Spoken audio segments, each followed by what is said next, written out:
بسم الله الرحمن الرحيم إن الشيطان للإنسان عدو مبين صدق الله مولانا العظيم وصدق رسوله النبي الكريم الأمين الرؤوف الرحيم إن الله وملائكته يصلون على النبي يا أيها الذين آمنوا صلوا عليه وسلموا تسليما اللهم صل على سيدنا ومولانا محمد وعلى آل سيدنا ومولانا محمد وبارك وسلم عليه الصلاة والسلام عليك يا سيدي يا رسول الله وعلى آلك وأصحابك يا سيدي يا حبيب الله الصلاة والسلام عليك يا سيدي يا إمام القبلتين وعلى آلك وأصحابك يا سيدي يا جد الحسن والحسين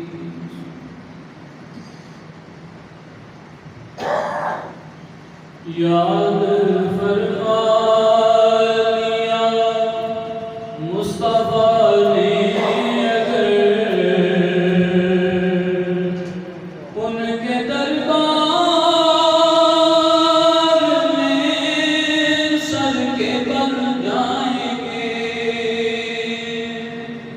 دیکھ لیں گے جہاں بھی نشان قدم دیکھ لیں گے جہاں بھی نشان قدم بعد پا کرینا چل جائیں گے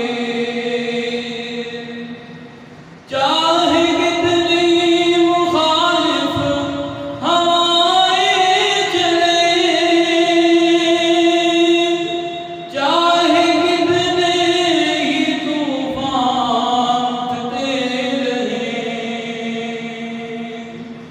چاہے کتنی مخالف ہوائیں چلے چاہے کتنے ہی طوفان اٹھتے رہیں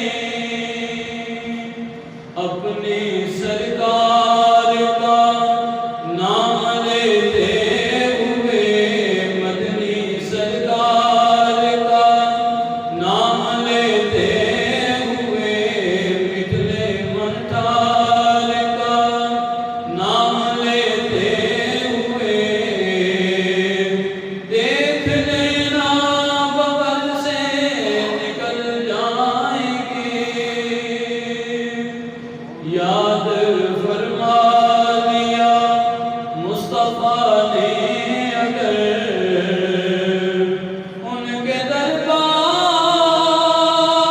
میں سر کے بل جائیں گے دیکھ لیں گے جہاں بھی نشان قدم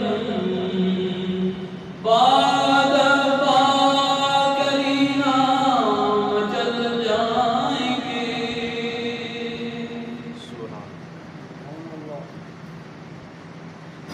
انتہائی عزت و تکریم کے لائق میرے کریم آقا صلی اللہ علیہ وسلم کے پیارے غلاموں السلام علیکم ورحمۃ اللہ وبرکاتہ اللہ رب العالمین کا بے انتہا شکر ہے جس نے بار دیگر ہمیں جمعہ المبارک اور ماہ رمضان المبارک کی یہ خوبصورت گھڑیاں نصیب فرمائی ہے دعا ہے کہ اللہ کریم اس ماہ مقدس کا صدقہ اور اس خوبصورت دن کا صدقہ ہمارے روزوں کو اپنی بارگاہ میں قبول فرمائے، ہماری عبادات کو، ہماری نیکیوں کو شرف قبولیت عطا فرما کے اس کو ہمارے لیے باعث فضل اور باعث نجات بنائے۔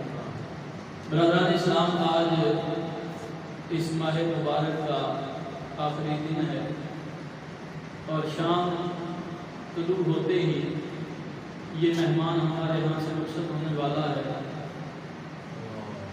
جہاں یہ اپنے اندر بے شمار برکتیں، بے شمار نعمتیں لے کر آیا تھا، وہاں آج یہ ہمارے گناہوں کو سمیٹ کر، ان کو جلا کر، اکٹھا کر کے ہمارے سروں سے بوجھ لے کر واپس جاتا ہے۔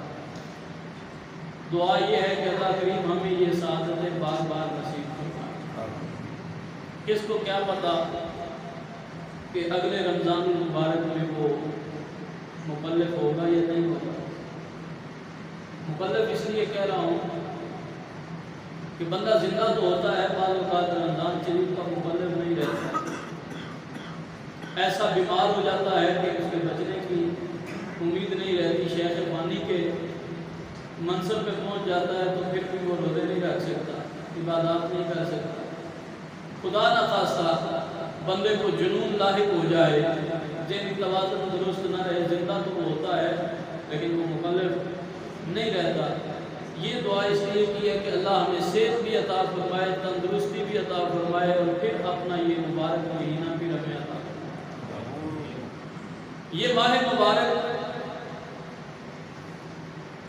ایک سبق بھی جاتے ہوئے دے کے جا رہا ہے کہ اے حضرت انسان، تیرے لیے اس مبارک مہینے میں غور و فکر تو کر، ہر طرف مہنگائی کا دور دورہ تھا، ہر چیز کی قیمتیں آسمانوں کو چھو رہی تھی، انسان پریشان تھے کہ گزارا اور وقت کیسے گزرے گا، لیکن اللہ نے تیرے لیے نعمتوں کے دسترخوان بچھایا، تجھے کھانے کے لیے پھل نصیب ہوئے، پینے کے لیے رنگ برنگے جوس نصیب ہوئے، اور وہ نعمتیں نصیب ہوئیں جو عام دنوں میں شاید نصیب نہیں ہوتی۔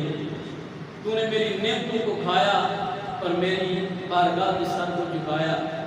اب تیرے اوپر امتحان آ رہا ہے کہ وہ تمہارا سب سے بڑا دشمن جو تمہارے راستے کی رکاوٹ بنا ہوا تھا، رمضان مبارک میں تو اللہ کریم نے اسے باندھ دیا، اس کو جکڑ دیا، نہ وہ تیرے اوپر حملہ کر سکا اور نہ تجھے بہکا سکا۔ اب آج شام کو جب یہ ماہ مبارک جائے گا تو اس کو بھی رہائی مل جائے گی، تیرا پھر سے امتحان شروع ہو جائے گا، پھر تیرے اوپر وہ حملہ آور ہوگا، پھر تیرے جسم کے اندر تبدیلیاں رونما ہونا شروع ہو جائیں گی، پھر تجھے غافل کرنے کی وہ پوری کوشش کرے گا، پھر تجھے وہ اللہ کی بارگاہ سے دور کرنے کا پورا زور لگائے گا۔ اب تیرے اوپر امتحان اس سے بھی بڑا ہے کہ تو دیکھنا کہ تو اللہ کی بارگاہ کی طرف استقامت اختیار کرتا ہے یا راہ فرار اختیار کرتا ہے۔ اللہ کریم نے کئی مقامات میں اس بات کو بیان فرمایا ہے کہ ان الشیطان للانسان عدو مبین، کہ شیطان یہ انسان کا کھلم کھلا دشمن ہے۔ ایک وہ ہے جو چھپ کے وار کرتا ہے، وہ نفس ہے، اور یہ کھلم کھلا وار کرتا ہے اور بندے کو للکار کے اس کے اوپر حملہ کرتا ہے۔ بندے کو پتہ بھی ہوتا ہے کہ یہ شیطان کا حملہ ہے، لیکن بعض اوقات انسان غافل ہو جاتا ہے، اس کی عقل پہ پردہ پڑ جاتا ہے اور شیطان اس سے گناہ سرزد کروا دیتا ہے۔ اب سوچنے کی بات تو یہ ہے کہ وہ دشمن ہے کتنا طاقتور، اور اس کو اللہ نے کتنی طاقت دے رکھی ہے، کتنا اختیار دے رکھا ہے، اور ہماری رگوں کے اندر خون سے بھی زیادہ تیزی سے دوڑنے کا اسے اختیار ہے۔ ہمارے دل کے ساتھ وہ چمٹ جاتا ہے، یہ دل ہمارا اسٹیئرنگ ہے، جدھر وہ گھماتا ہے ہم ادھر کو ہی گھومتے چلے جاتے ہیں، الا یہ کہ ایمان کی بریک لگ جائے۔ اگر بندے کا ایمان مضبوط ہو تو پھر بریک لگ جاتی ہے، بندہ کھائی میں گرنے سے بچ جاتا ہے، ورنہ وہ دل کے ساتھ چمٹا ہوا ہے، جدھر چاہے گا آپ کو موڑنے کی کوشش کرے گا۔ تو شیطان ہے کیا؟ اس کی تاریخ دشمن کے بارے میں بھی جاننا چاہیے کہ وہ ہے کون۔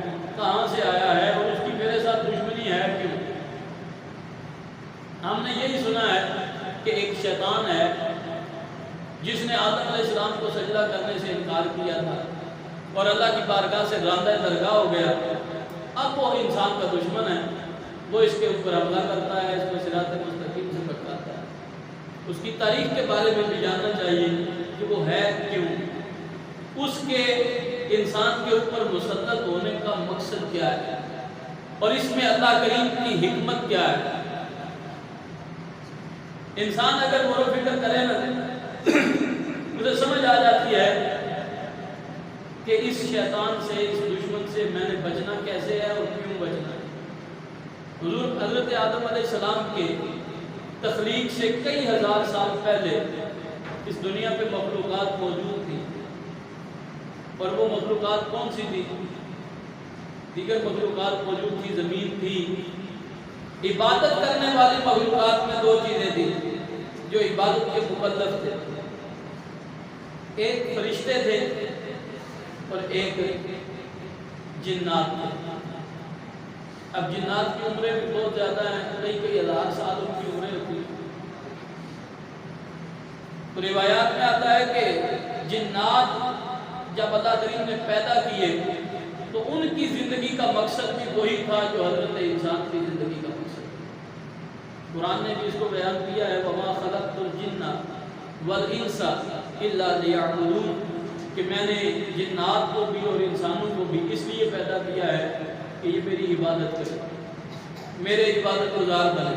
اب جنات کو پیدا کرنے کا بھی مقصد یہی تھا اور شروع میں وہ بھی عبادت گزار تھے. پھر جب دنیا کی نعمتیں انہوں نے کھائیں اور آگ سے بنے ہونے کی وجہ سے ان کے اندر بھی سرکشی آئی، اللہ کے نافرمان ہوئے، پھر ان کے اوپر عذاب آئے. اور ایک عذاب کی شکل یہ تھی کہ اللہ کریم نے فرشتوں کو بھیجا ان کی سرکوبی کے لیے. فرشتوں نے آ کے ان کی سرکوبی کی، کسی کو کسی جزیرے کی طرف بھگا دیا، کسی کو کسی علاقے کی طرف بھگا دیا. اور جو ابلیس کے والدین تھے، شیطان کے والدین تھے، ماں اور باپ دونوں کو فرشتوں نے قتل کر دیا، مار دیا. اور یہ اس وقت بچہ تھا، چھوٹی عمر کا تھا. اس کو حکم ہوا فرشتوں کو کوئی سے لے آؤ. اب یہ تھا تو جن کا بچہ، لیکن صحبت فرشتوں کی اختیار ہو گئی. اب فرشتوں کی صحبت میں رہنے کی وجہ سے صحبت کا اثر ہوتا ہے. بندہ جیسی صحبت اختیار کرتا ہے ویسی اس کے اندر سوچ اور عادات پیدا ہوتی ہیں.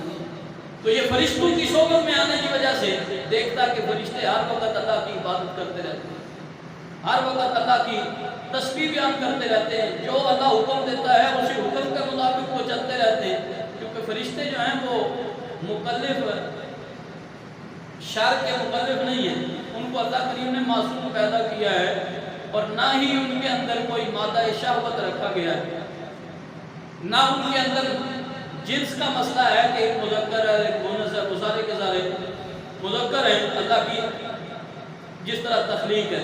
ان کے اندر یہ اولاد کا سلسلہ نہیں ہے، جبکہ جنات کے اندر اولاد کا یہ سلسلہ، یہ شہوت، یہ ساری معاملات رکھے گئے. اب وہ جو جن کا بچہ تھا وہ فرشتوں کی صحبت میں رہنے کی وجہ سے اس کے اندر بھی وہ عادات اور وہ خصائل آ گئی جو فرشتوں کے اندر موجود تھی. عبادت گزار بن گیا، ریاضت کرنے والا بن گیا.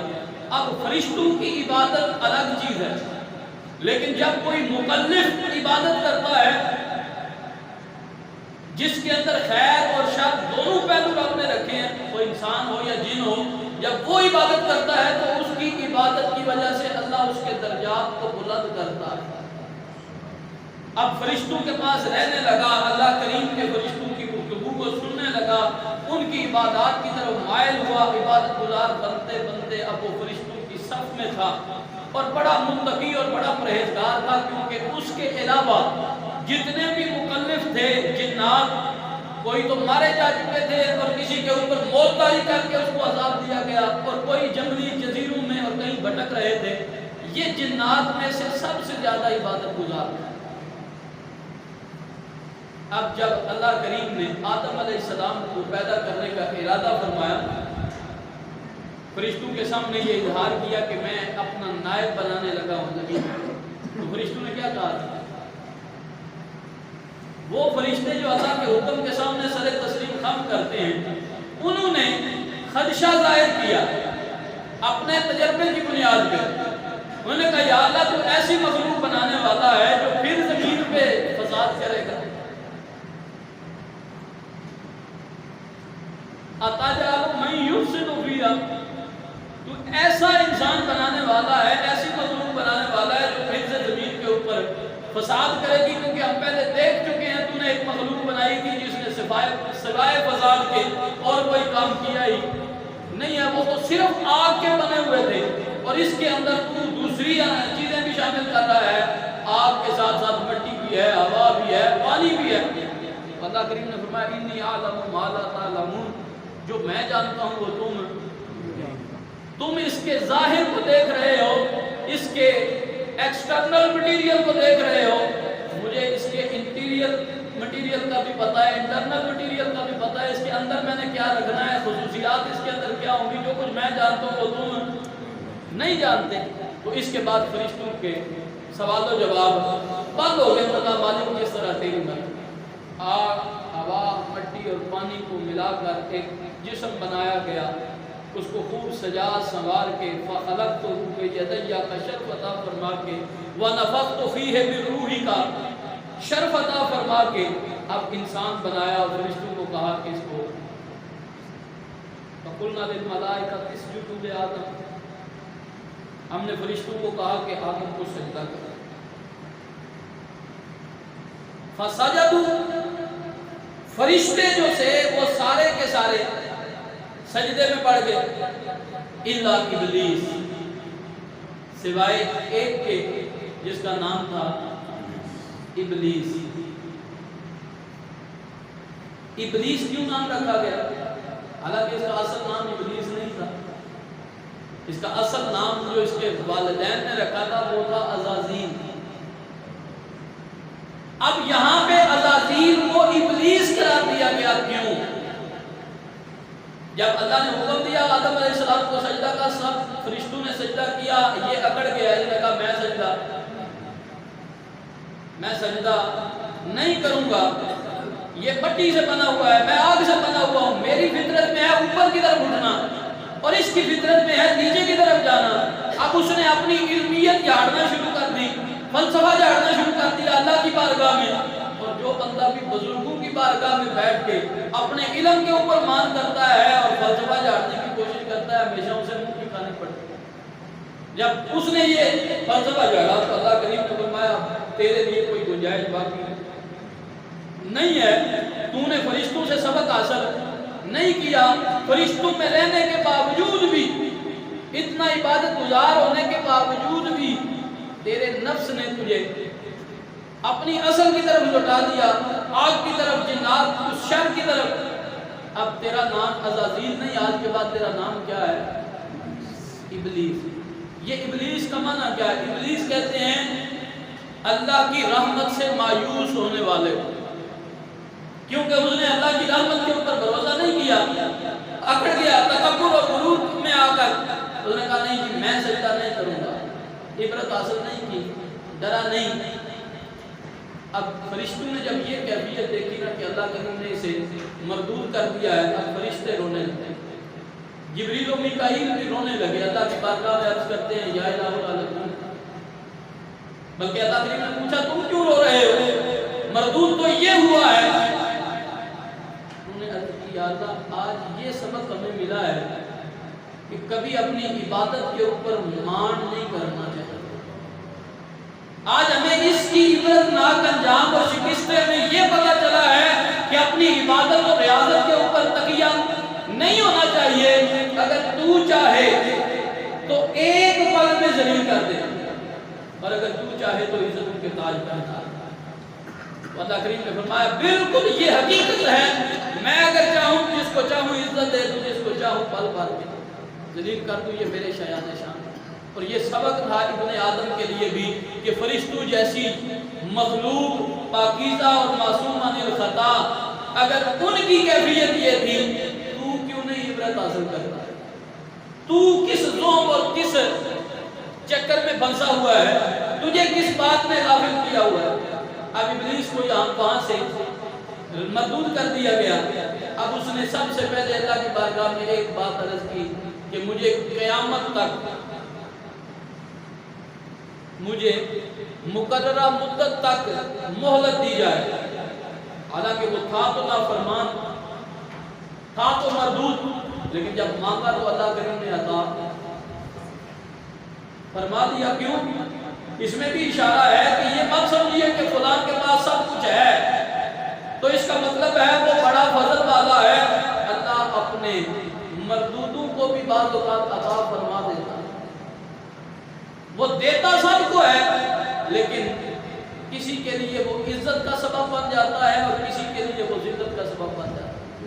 تو اس کو بھی مہلت دے دی. فرمایا مدت معینہ تک تجھے مہلت ہے. اب وہ مدت معینہ کیا ہے؟ حضور نبی کریم صلی اللہ علیہ وسلم سے صحابہ کرام نے یہ روایت نقل کی. حضرت کعب الاخبار بیان کرتے ہیں کہ قیامت قائم ہونے سے 40 سال پہلے جب پہلا سور پھونکا جائے گا تو اس وقت حضرت اسرائیل تشریف لائیں گے اور شیطان کی روح قبض کرنے کا اہتمام ہوگا. اور جب وہ اس کی روح قبض کرنے کے لیے آئیں گے تو یہ ادھر ادھر بھاگے گا، کبھی مشرق کی طرف جائے گا، کبھی مغرب کی طرف جائے گا، کبھی وہ سمندر میں چھپنے کی کوشش کرے گا، کبھی وہ ہواؤں میں اڑنے کی کوشش کرے گا، لیکن کہیں بھی اسے پناہ نہیں ملے گی. بالآخر فرشتے اسے گھیر لیں گے اور بڑی سخت اور دردناک موت اس کو مارا جائے گا. اور اس کی موت اتنی دردناک تھی جو واقعہ بیان کرتے ہوئے صحابہ کرام بھی رو رہے تھے. حضور نبی کریم صلی اللہ علیہ وسلم کی نگاہوں میں آنسو تھے. اور یہ بات حضرت اسرائیل سے خود بھی حضور علیہ السلام نے پوچھی کہ بتاؤ اس کی موت کیسی ہوگی.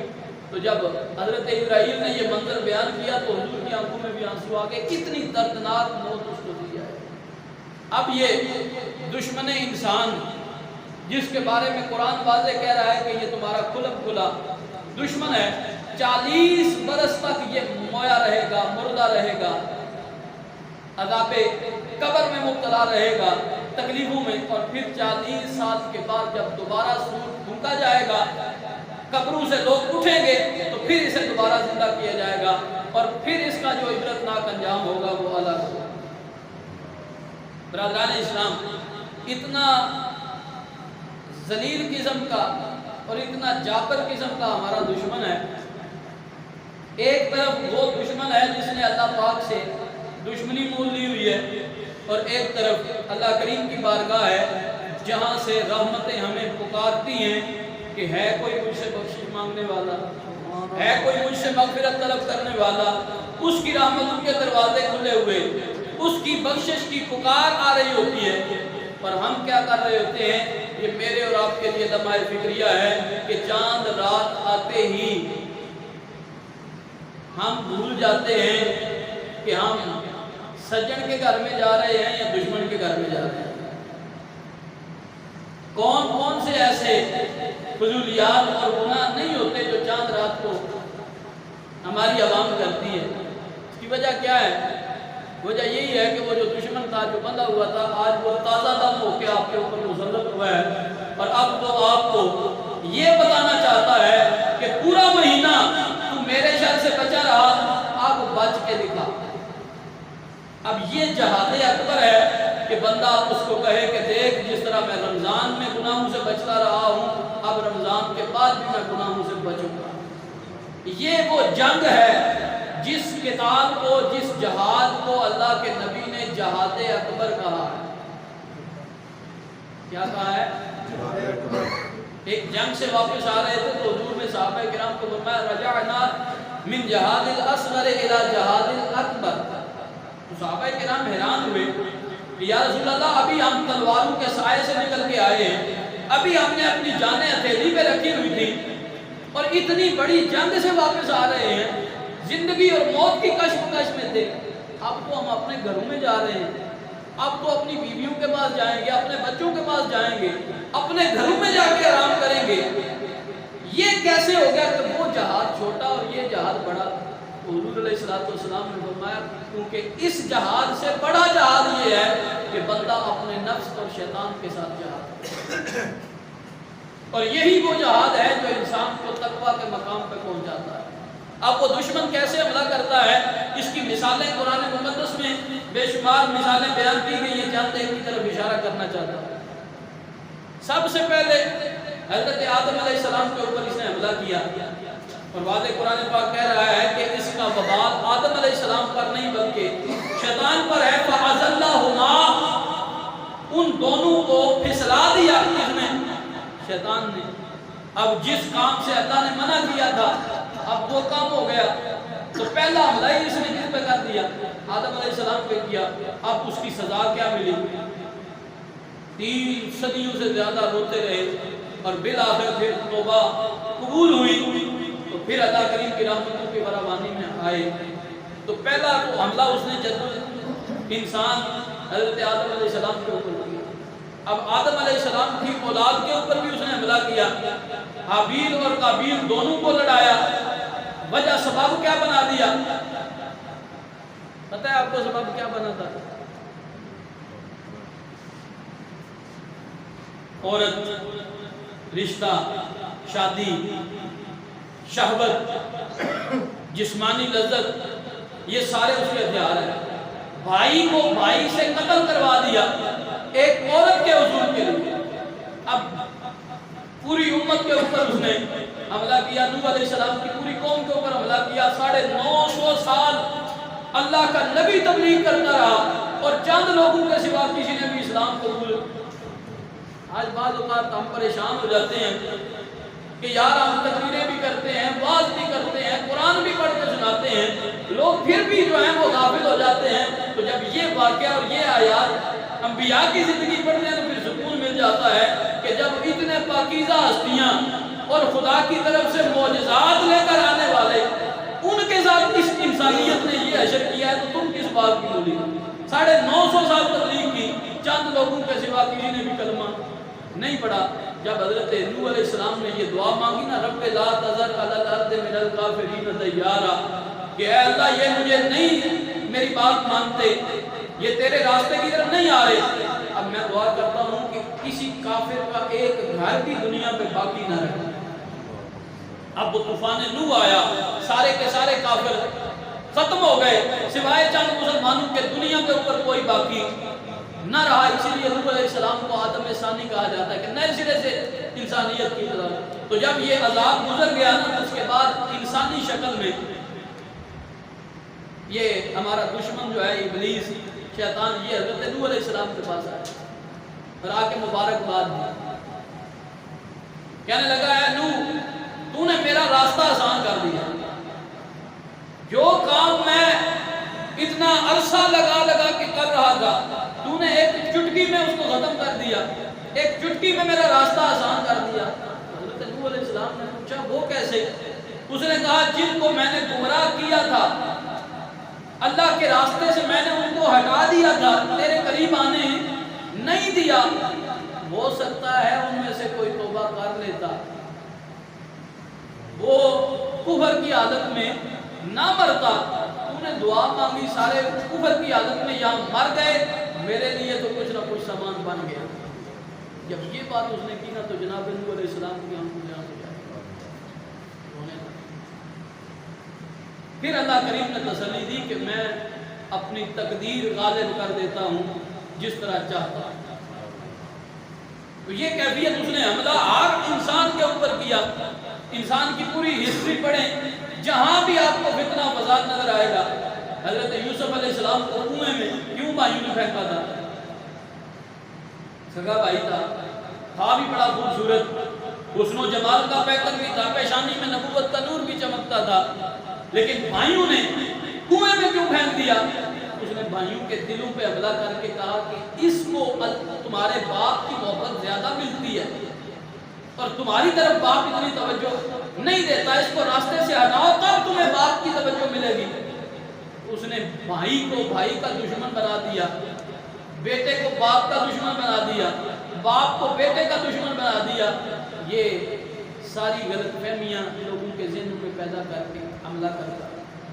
یہ باتیں کرنے کا مقصد صرف اتنا ہے کہ جب وہ نبیوں کی ذوات قدسیہ سے نہیں ٹلا، نبیوں کی صحبت میں رہنے والے لوگوں سے نہیں ٹلا تو میں اور آپ کس غفلت میں سوئے ہوئے ہیں؟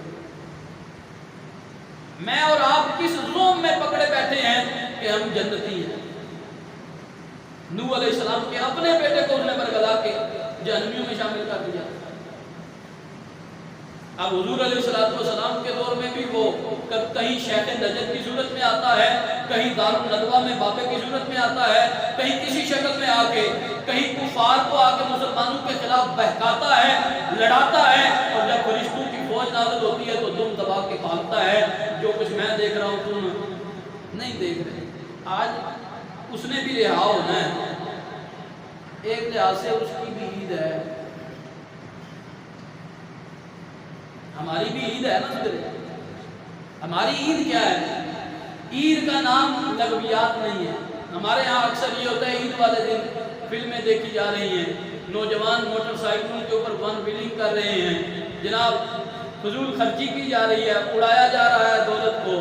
کیا ہے؟ اور آج عید کا دن۔ عید یہ نہیں ہے، عید اللہ کی نافرمانی کا نام نہیں ہے۔ عید کیا ہے؟ عید ایسی خوشی کو کہتے ہیں جو بار بار لوٹ کے آتی ہے، اور بندہ مومن کے لیے جمعہ کا دن بھی عید قرار دیا گیا۔ اس کی وجہ کیا ہے کہ یہ بار بار آتا ہے اور یہ خوشی دیتا ہے بندہ مومن کو کہ آج اللہ کی رحمتوں کے دروازے کھلے ہیں، میں اس کی بارگاہ سے جا کے رحمتوں کی خیرات مانگوں۔ تو ماہ رمضان المبارک کے بعد یہ عید کا دن اس لیے رکھا کہ تم نے پورا مہینہ میری رضا کے لیے روزہ رکھا، خواہشات نفسانی کے اوپر کنٹرول رکھا، وہ پاک اور طیب رزق جو کہ روزہ ٹوٹ جائے گا، اب ایک دن میرے مہمان بن گیا۔ عید والے دن بندہ اللہ کا مہمان ہے، اس دن روزہ رکھنا جائز۔ کئی بندوں کی عادت ہوتی ہے عید والے دن بھی روزہ رکھ لیتے ہیں، اور ہمارے ہاں یہ غلط فہمی ہے کہ 12 بجے تک روزہ رکھنا ہے، اس کے بعد افطار کرنا ہے۔ یہ روزہ نہیں ہے، غلط فہمی ہے۔ عید کا دن اللہ اور اس کے رسول کی طرف سے ضیافت کا دن ہوتا ہے، اس دن اس کی نعمتیں کھا کے شکر ادا کرنا چاہیے۔ اور عید والے دن بندہ مومن کو حکم یہ ہے کہ وہ صبح سویرے پاک صاف لباس پہن کے اللہ کی بارگاہ میں سب سے پہلے سجدہ ریزی کرے۔ نماز فجر ادا کرنے کے بعد جب دن کا آغاز ہوتا ہے، ابتدا ہوتی ہے، تو سب سے پہلے انسان کے اوپر کیا لازم ہے کہ وہ نماز عید ادا کرے۔ اور نماز عید کا مطلب یہ ہے کہ اللہ کی بارگاہ میں آ کے سجدہ شکر ادا کرے کہ مالک تیرا شکر ادا کرتا ہوں جس نے مجھے یہ توفیق عطا فرمائی کہ تیری توفیق سے میں نے تیرے ماہ مبارک کی عزت کرنے کا حق۔ اب وہ نماز عید ادا کرتا ہے، پھر اللہ کی بارگاہ سے رحمتیں مانگتا ہے، پھر جا کے رشتہ داروں سے ملتا ہے۔ ایک پرانی رسم ہمارے ہاں بڑی خوبصورت ہے، یہ فرض واجب نہیں ہے، لیکن اگر اس کے ایک اچھے پہلو کو دیکھا جائے تو یہ بڑی کارآمد ہے۔ پہلے ہوتا تھا لوگ عید پڑھ کے جاتے تھے تو جا کے اپنے سارے رشتہ داروں کے گھر جا کے ان کو عید مبارک بھی کہتے تھے، گلے بھی ملتے تھے، اور اگر دل میں کوئی کینہ، بغض، حسد، دشمنی ہوتی تھی تو وہ ساری کی ساری نکل جاتی تھی اور مسلمان آپس میں شیر و شکر بن جاتے تھے۔ لیکن آج خود غرضی کا اتنا دور ہے کہ بھائی بھائی سے بولتے ہوئے اپنی انا کو قربان کرنا پڑتی ہے اسے۔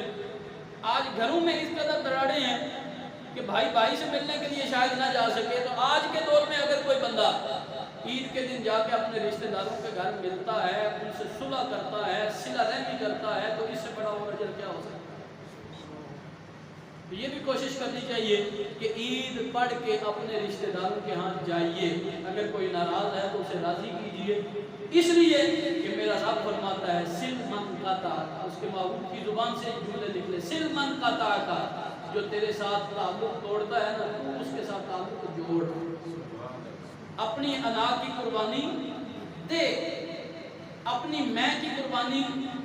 یہ جو شیطان نے تیرے اندر اکڑ ڈال دی ہے نا، میں کیوں جاؤں، ذرا غور سے کہا، اسی میں نے شیطان کو برباد کیا، اسی میں نے کتنے لوگوں کو تکبر میں ڈال کے گمراہ کیا، اور تو کس میں کے چکر میں پڑا ہوا ہے۔ شیطان بڑی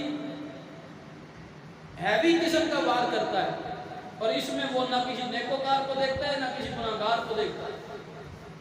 حضرت شیخ عبد القادر جیلانی رضی اللہ عنہ اللہ کے مقرب ترین بندوں میں شامل تھے، ان کے اوپر اللہ کا فضل تھا، وہ صاحب انعام تھے، جن لوگوں کے اوپر اللہ نے انعام کیا ہے ان لوگوں میں سے تھے۔ اس کی ایک جھلک میں آپ کی خدمت میں پیش کروں۔ آپ سفر پہ جا رہے تھے تو راستے میں دھوپ تھی، گرمی تھی، صحرا تھا، تو سر کے اوپر بادل نے سایہ کرنا شروع کر دیا۔ اب جدھر وہ جاتے ہیں اوپر بادل سایہ کر دیتا ہے، گرمی میں کسی کو بادل کا سایہ مل جائے تو اور کیا چاہیے۔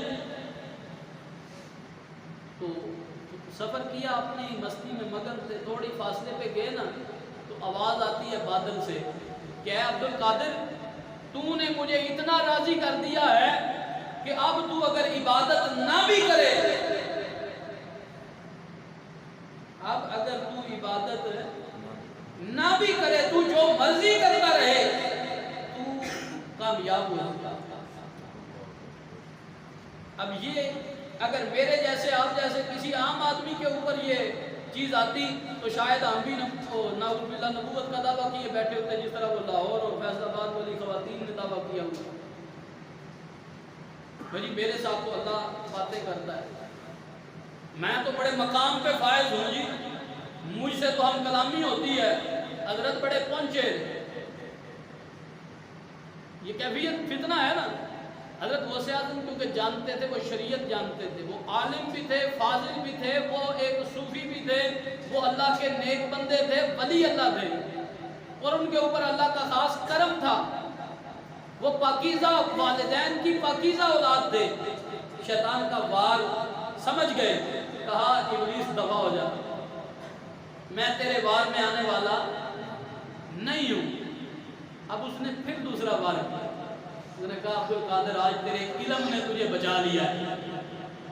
یہ بھی دوسرا بار تھا، اگر وہ دل میں یہ خیال کرتے کہ واقعی میں بہت بڑا عالم ہوں اور میرے علم کی وجہ سے میں بچ گیا ہوں، تو شاید یہ بھی تکبر آ جاتا اور سارے اعمال پہ پانی گر جاتا۔ کہا نہیں، اگر علم بچاتا تو تجھے بچا لیتا، مجھے میرے علم نے نہیں بچایا، مجھے میرے رب کے فضل نے بچایا۔ اس نے کہا بڑا تو خوش قسمت ہے، بچ گیا، ورنہ میں نے کئی ایسے لوگوں کو گمراہ کیا ہوا ہے، اور ساتھ میں اپنی کمزوری بھی بتا گیا۔ تو شیطان بندے کے اوپر حملہ کرتا ہے اور بندے کے اندر وہ تکبر ڈالنے کی کوشش کرتا ہے۔ سب سے بڑا ہتھیار اس کا تکبر ہے۔ بندے کے اندر اگر میں پیدا ہو جائے، وہ تکبر میں آ جائے، دوسروں کو حقیر سمجھنا شروع کر دے، تو سمجھ لیں اس کے اندر شیطان تگڑا ہو چکا ہے۔ اور حضور علیہ السلام نے فرمایا جس کے دل کے اندر رائی کے دانے کے برابر بھی تکبر ہوگا، وہ جنت میں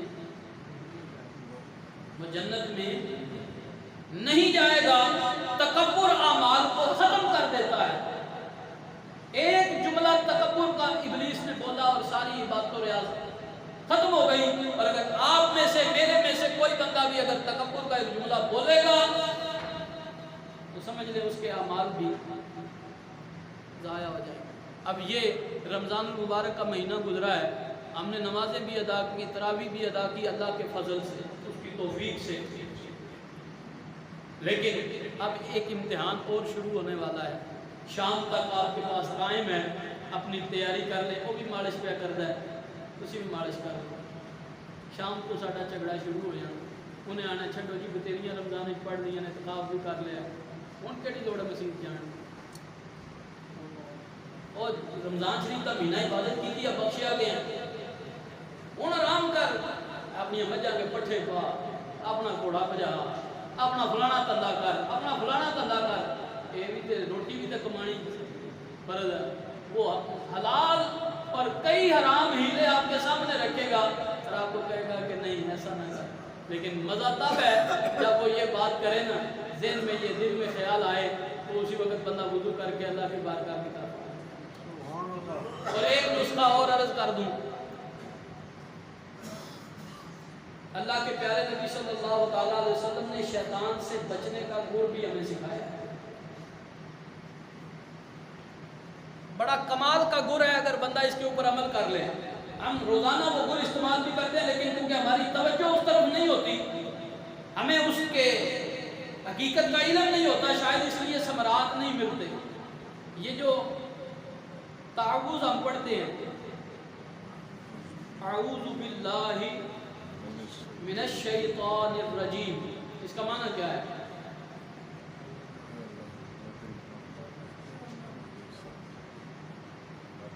اعوذ میں پناہ مانگتا ہوں، باللہ اس اللہ تعالیٰ کی جہاں الرحمن الرحیم الجبار القہار الکریم کوئی ایسا نام استعمال نہیں ہوا، یہاں نام استعمال ہوا ہے اللہ اسم جلالت، اور یہ ایسا نام ہے جو فقط اللہ کی ذات کا خاص نام ہے۔ یہ اس ذات میں، اس نام میں کوئی شریک نہیں۔ بعض اللہ کے صفاتی نام بندوں میں بھی ہیں، جس طرح کریم کا لفظ ہے یہ اس نے اپنے لیے بھی استعمال کیا، اپنے نبی کے لیے بھی استعمال کیا۔ رحیم کا لفظ ہے اس نے اپنے لیے بھی استعمال کیا، اپنے نبی کے لیے بھی استعمال کیا۔ تو اللہ کا لفظ فقط اللہ کی ذات کے لیے اس میں جلالت ہے، تو فرماتا ہے اللہ کا نام لو اور کہو کہ میں اپنے آپ کو اللہ کی پناہ میں دیتا ہوں۔ کس چیز سے پناہ مانگتے ہو؟ شیطان، اس شیطان سے جو اللہ کی بارگاہ سے مردود ہو گیا، جو اللہ کی بارگاہ سے رد کر دیا گیا ہے۔ آپ مجھے بتائیں، اگر کوئی انسان اس کے پیچھے کوئی بلا لگ جاتی ہے، مثلا کوئی انسان ہی اس کے پیچھے پڑ جاتا ہے جو اس کو مارنے کے در پہ ہوتا ہے، اور وہ جا کے کسی ایسے بندے کی پناہ میں اس کو جا کے اس کی آغوش میں چلا جاتا ہے کہ جس کے بارے میں اسے پتا ہے کہ یہ مجھے بچا لے گا، تسلی ہوتی کہ نہیں ہوتی؟ بچے کو اگر کوئی مارے جھڑکے تو وہ دوڑ کے ماں کی گود میں چلا جاتا ہے، کہتا ہے مجھے بچاؤ۔ بلا تشبیہ و بلا تمثیل، یہ بات میں نے صرف سمجھانے کے لیے عرض کی ہے۔ بندہ اگر یہ سچے دل سے اور توجہ کے ساتھ اللہ کی بارگاہ میں عرض کرے کہ مالک تو میرا اللہ ہے اور یہ شیطان میرا دشمن ہے، یہ مجھے تجھ سے دور کرنے کی کوشش کرتا ہے، میں تیری بارگاہ کی پناہ مانگتا ہوں، مجھے اپنی آغوش رحمت میں چھپا دے تاکہ میں اس کے شر سے محفوظ ہو جاؤں۔ تو میرا ایمان ہے الحمدللہ کہ اللہ کریم بندے کو شیطان کے شر سے محفوظ فرما دے۔ بات کی سمجھ آ گئی ہے؟ ہمارا سب سے بڑا دشمن کون ہے؟ نہیں، شیطان کی تو سیکنڈ پوزیشن ہے، فرسٹ پوزیشن کسی اور کی ہے۔ جس نے شیطان کو شیطان بنایا وہ کون ہے؟ وہ ہمارا نفس ہے، نفس امارہ، جو ہمارے دلوں میں خواہشیں پیدا کرتا ہے، لالچ پیدا کرتا ہے، ہرس طمع پیدا کرتا ہے۔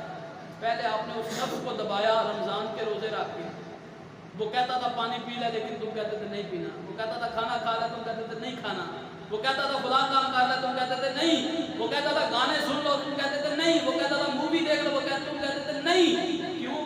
تم نے ہر موڑ پہ نفس کی مخالفت کی، اس کو کمزور کیا عبادت و ریاضت کے لیے۔ اب وہ تو تمہارے قبضے میں آ چکا، اب دوسرے سے تم جان چھڑانا چاہتے ہو، اللہ کی بارگاہ کی پناہ لو، وہ خود بخود تمہاری جان چھوڑ دے گا۔ اور دوسرے نمبر پہ جہاں بھی اللہ کا ذکر ہوتا ہے وہاں سے شیطان بھاگ جاتا ہے۔ اذان کے بارے میں ہے کہ جہاں اذان پڑھی جاتی ہے، اللہ کی تسبیح بیان کی جاتی ہے، شہادت کے کلمے بیان کیے جاتے ہیں، وہاں سے شیطان اس طرح بھاگتا ہے کہ اس کی ہوا خارج ہوتی ہے اور کوز مارتا ہوا، ڈرتا ہوا بھاگتا ہے کہ یہاں اللہ کا ذکر ہو رہا ہے۔ اگر بندے کی زبان اللہ کے ذکر سے تر رہے اور اس کا جسم پاک رہے تو آپ کے قریب پھر شیطان نہیں آئے گا، آپ کو اللہ کریم اس کے شر سے محفوظ فرما دے۔ برادران اسلام، ان الشیطان للانسان عدو مبین، فرمایا گیا کہ یہ شیطان یہ تمہارا کھلم کھلا دشمن ہے۔ اس نے اللہ کی بارگاہ میں چیلنج کیا ہوا ہے کہ میں صراط مستقیم پہ بیٹھوں گا اور انہیں ضرور بہکاؤں گا سوائے تیرے خاص بندوں کے۔ اللہ ہمیں اپنے ان خاص بندوں میں شامل فرمائے جن کو اللہ شیطان کے شر سے محفوظ رکھتا ہے۔ وما علیہ الا البلاغ المبین۔ کل انشاءاللہ العزیز نماز عید الفطر 7:30 بجے ادا کی جائے گی۔ ہماری اس مسجد میں نماز عید الفطر 7:30 بجے ادا کی جائے گی انشاءاللہ۔ احباب پر وقت تشریف لائیں، اللہ کریم ہمیں یہ سعادت عطا